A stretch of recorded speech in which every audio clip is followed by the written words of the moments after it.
One of the reasons this 125 class is so good and so is exciting is there are so many riders out there that are equal on motorcycles that are equal. Now, Jeremy McGrath has not won one all year. He's looking for win number one. Michael Craig won the opening round, and he's not tasted the checkered flag or the champagne of victory since that point. Ty Davis winning the last two, and look where he is, settled back in the number 3 position. These kids get a lot of help from the factories in some cases, and in other cases are aspiring to be factory riders. But you make the point about equal competition among brands. The people who build these motorcycles put a great premium on winning races in championship environments, whether it's the 125, the 250, or the 500s that race exclusively on the outdoor tracks. There are championships in each division. There's a customer market for each division. So winning on a 125 is just as important as a 250 or a 500. Actually, in terms of out-and-out numbers of sales, I believe probably that 125 class is more important to the factories, although the emphasis is placed on 250s and 500s. And I think that's probably because the riders, they take their internship on 125s, then they move up, and that's where the heroes are made. But the emphasis are very, very important on this 125 class, as you pointed out, because this is the largest selling class of dirt bikes in the United States. It's where everyone gets their start, and that's what Supercross racing is all about in the 125 class. And here comes our leader, number 125, Jeremy McGrath aboard the Kawasaki. He is really riding well since he took that number 1 position. He's not been in any kind of trouble. He's opened up about a 2 or 3 second gap and seems content to stay there. But I think the most important thing is he's sticking to his lines on the track, and he looks very, very smooth. He's stretching his advantage actually in traffic, meaning that he's working the so-called lappers more effectively than the guys who are running for 2nd, 3rd, and 4th. Here's his first good look at Hughes, number 120, who is beginning to put a little pressure on the 26 of Ty Davis. That's the race for 3rd and 4th. Davis was up there contending for the runner-up spot, but now he's completely lost touch with the 2nd place man, number 43. Michael Craig is all alone in that runner-up spot. And the blue flag being given up on top of that finish line hill to some of the lap riders.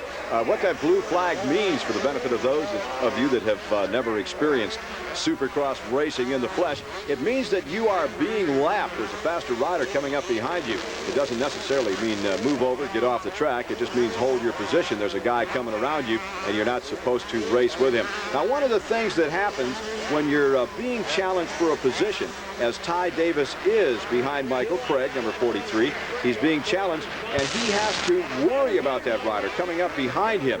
He needs to protect himself in the corners. When he does that, he's not able to really get the drive necessary to gain ground. So Davis has 2 things on his mind. He has to worry about catching Michael Craig. He has to worry about keeping Hughes behind him.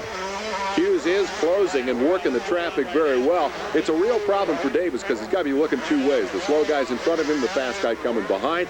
This guy is clear of traffic for the moment, and I think it looks like Jeremy McGrath has things pretty well his way right now. He's got a clear racetrack and a huge lead over the 43 of Michael Craig. Well, when you're out in front and you have a lead, it matters not where you go as long as you stay upright on 2 wheels. If someone is pushing you, and again, we'll go back to Hughes and Ty Davis, when someone is pushing you, you have to be very, very much aware of where you're going. The guy behind you has the advantage in that situation, Dave. He can see what your lines are. He can see where you're going, so he knows where to go, and that obviously is where you're not. And that's what he does when he tries to make a pass. If you have a lead, if your position is all alone on the racetrack, no one to threaten you, then you can pick lines that range from A to Z, and it really doesn't matter. Keep it up on 2 wheels, keep the throttle turned on, and you're going to be safe. This could be a big victory for number 125, your current leader, Jeremy McGrath. 3rd in the point standings. He's only 5 behind the 2nd place man, Michael Craig, in terms of points.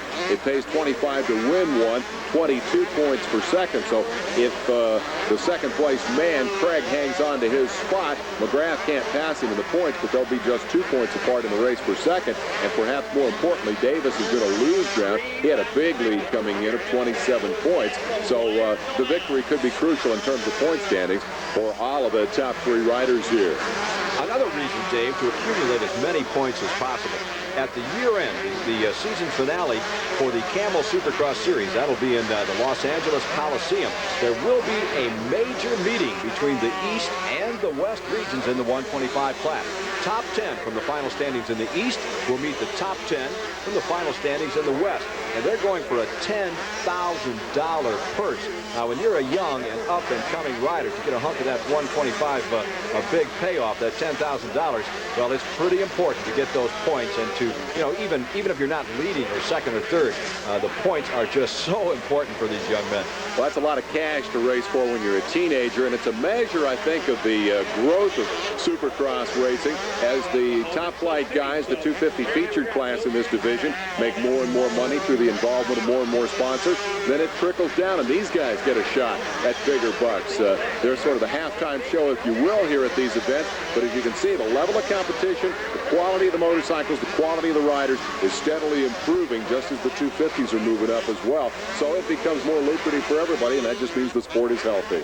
To add just a little credibility to what you just said, last year's shootout, that big shootout for the $10,000 at the LA Coliseum, turned out to be a race between two of the present-day 250 rookies, but stars, Damon Bradshaw and Mike Kibrowski. The checkered flag out to Jeremy McGrath. He wins his first one of the season, and he has got to be happy. He's moving closer to that #1 spot.